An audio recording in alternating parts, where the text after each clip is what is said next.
government has taken the following steps. First, the government has mapped out 178 dam and water reservoirs situated within public and private lands in 33 counties, which are already full and present imminent danger to adjacent settlements and people. Second, areas prone to landslides and mudslides in various counties have been identified as high-risk areas from which the adjacent settlements have to be evacuated. Third, relocation notices have been issued to all persons living in unplanned settlements within riparian reserves along rivers, streams, and other water courses. Acknowledging the gravity of this unfolding situation, the Cabinet has met 3 times over the last 10 days to provide leadership on a whole of government response to this crisis.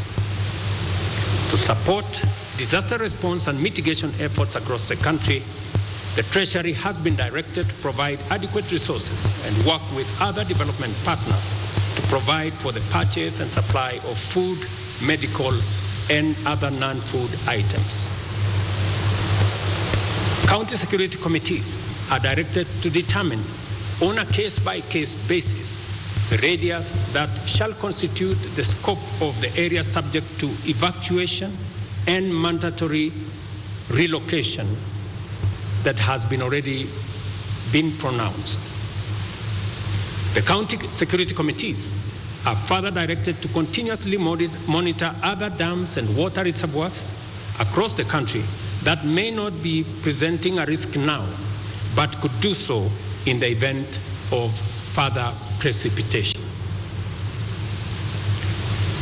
The Kenya Defence Forces and the National Police are directed to deploy resources, personnel, and equipment for carrying out coordinated public safety and risk mitigation operations in as many parts of the country as they have installations.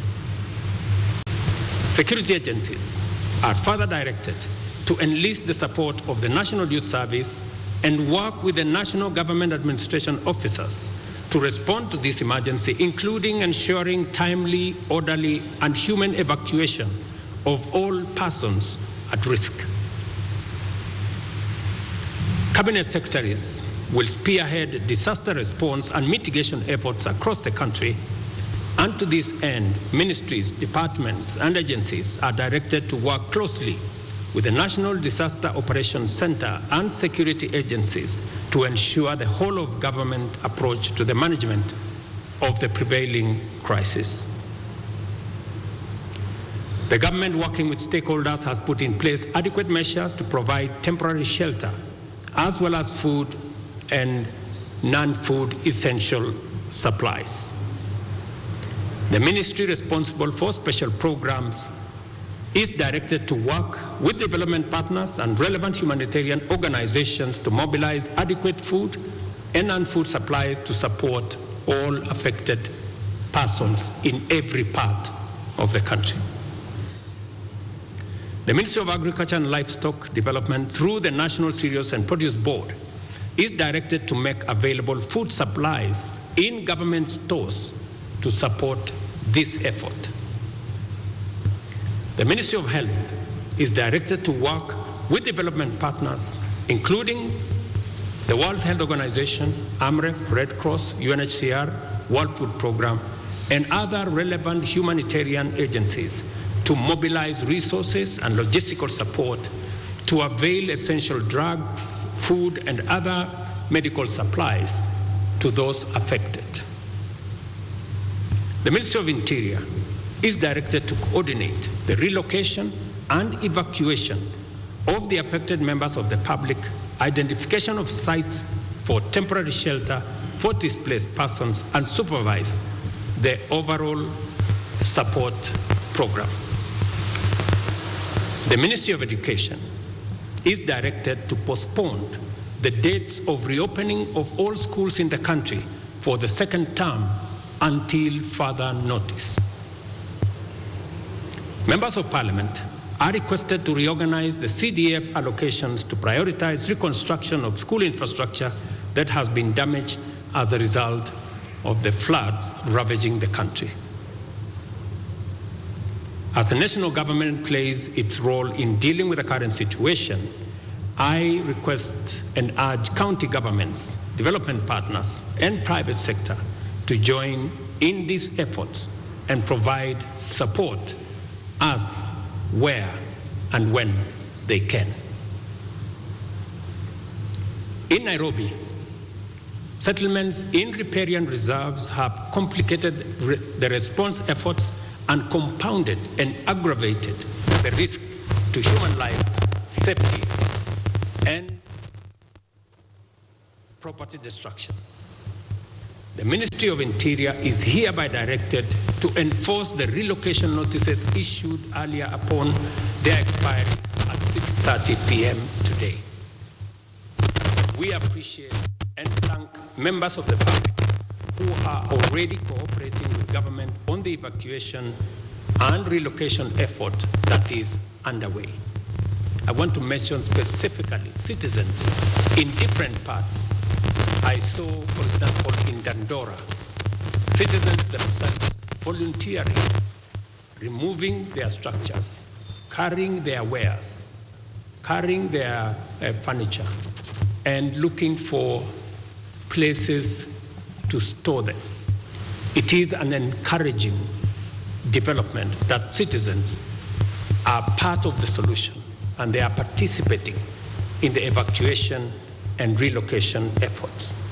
Further, the government appreciates the goodwill demonstrated by thousands of individuals and institutions, volunteers, and others who have made tremendous input into alleviating the suffering and pain by those affected by the prevailing crisis. In the same spirit, the public is called upon to respect and adhere to safety alerts and interventions and to cease and desist from risking their lives or the lives of others by daring the force of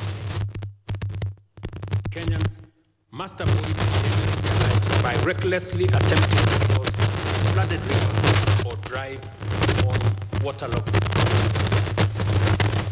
I extend my gratitude to the media for their commitment to contribute airtime worth 100 million to support to this crisis. The measures we are taking at present are aimed at responding to the current crisis in the immediate and the short term. For us to comprehensively address such a threat in the long term, we have to acknowledge and act to reverse the adverse effects of climate change. The current unprecedented crisis of floods that our country is experiencing, as well as the recent devastating drought our country faced, the worst in 40 years after 5 consecutive failed rains, is a direct consequence of our failure to protect our environment, resulting in painful effects of climate change as we are witnessing today. Our country will remain in this cyclical crisis for a long time unless and until we confront the existential threat of climate change. Our climate action agenda is informed by the sad reality that our country's future remains under threat until we restore our degraded ecosystems, including forests, rivers, and wetlands. We must therefore remain committed to confront this existential challenge and do it head-on. It is imperative for us to prioritize environmental conservation efforts and implement aggressive reforestation and wetland restoration programs. Scientific evidence indicates that restoring our natural habitats is our best defense against escalating weather extremes. To this end, I urge you fellow citizens to sustain and intensify your positive response to the ecosystem restoration agenda, which aims to grow 15 billion nationwide within the next 10 years. This year's program on climate action agenda will be made public in the coming days. The Ministry of Environment and Climate Change and Forestry is hereby directed to immediately expedite the implementation of the ecosystem restoration program and work with all ministries, departments and agencies and other stakeholders to provide a whole of government, whole of society, whole of nation program. In the face of daunting challenges, immense threats and unprecedented hazards, our nation has never faltered. The people of Kenya always work together to overcome adversity. We are called upon once again to join hands in this critical juncture and support each other until this season passes, and afterwards, in all endeavors to secure a sustainable future for generations to come. Together, we will win the war against climate change, and also we will build a resilient nation. Bless you, and God bless our great nation, Kenya. Asanteni sana.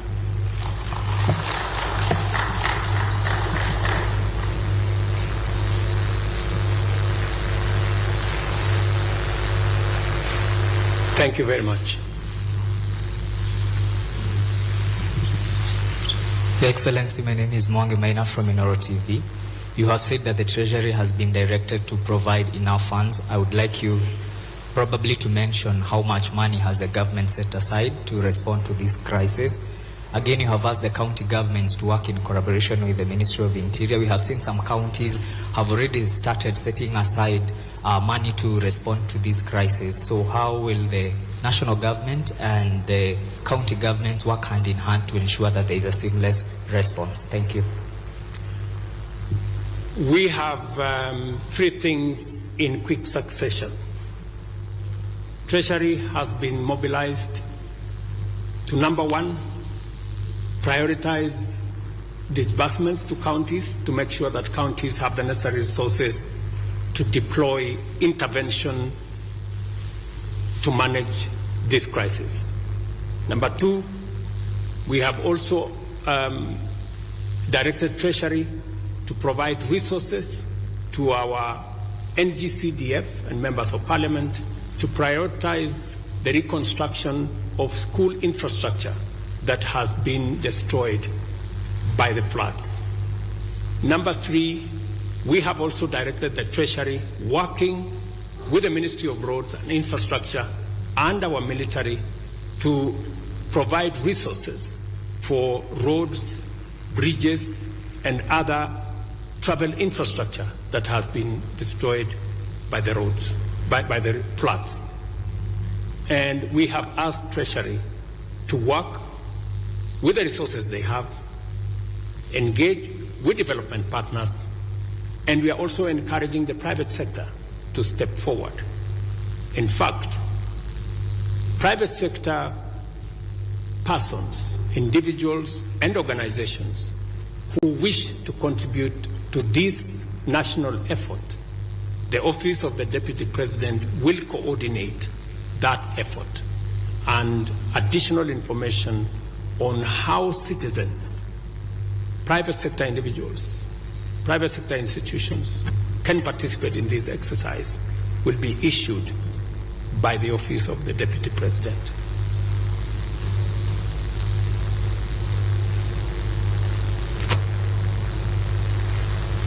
Mr. President, my name is Paul Kirobi from TV47. I have a question pertaining the doctors' strike. How will the government ensure that Kenyans continue to get healthcare services? And another question, what is the status of the dams that were earmarked for the construction by the government? Thank you. I think let's keep to the subject of this press conference. Other matters will be handled differently. Thank you very much. Your Excellency, my name is Safina Cheng from Citizen TV. I have a question.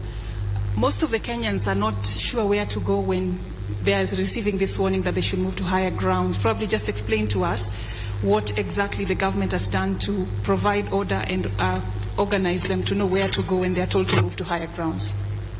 Members of the provincial administration, members of the national government administration officers, our security agencies are already working with communities, with county government officials on identifying the areas that citizens can be relocated to.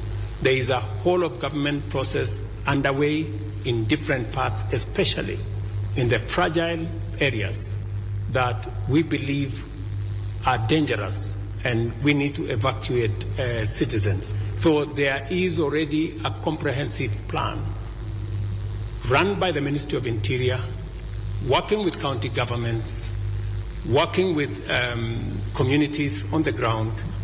And that is why I was saying some community members have demonstrated tremendous patriotism and cooperation by being available to be evacuated, participating in the relocation exercise, and it is commendable that citizens themselves are taking charge of this process, working with members of the national government, the county government, and our security agencies. Naitwa Sarafina Robi kutoka KBC. Swali langu ni kuhusiana na ufunguzi wa shule. Itakuwaje kwa zile shule ambazo wanafunzi walikuwa washarejea shuleni, na vile vile kwenye Wizara ya Elimu tunatarajia kuweza kuona kusoma kupitia mfumo wa kidijitali? Wizara ya Elimu tayari kuna maagizo na maelezo ya vile mambo ya shule itaendelea kutoka hapa. Tumesema mashule yale yalikuwa yanatarajiwa kufunguliwa Jumatatu, sasa hayatafunguliwa mpaka pale mwongozo mpya utakapotolewa, na wizara inaelewa vile itashirikiana na walimu na viongozi wa mashule kuendeleza sekta hiyo ya elimu kama janga hili litaendelea baada ya wiki ijayo. Serikali itatoa mwongozo zaidi baada ya wiki ijayo. Thank you very much. God bless you. See you next time.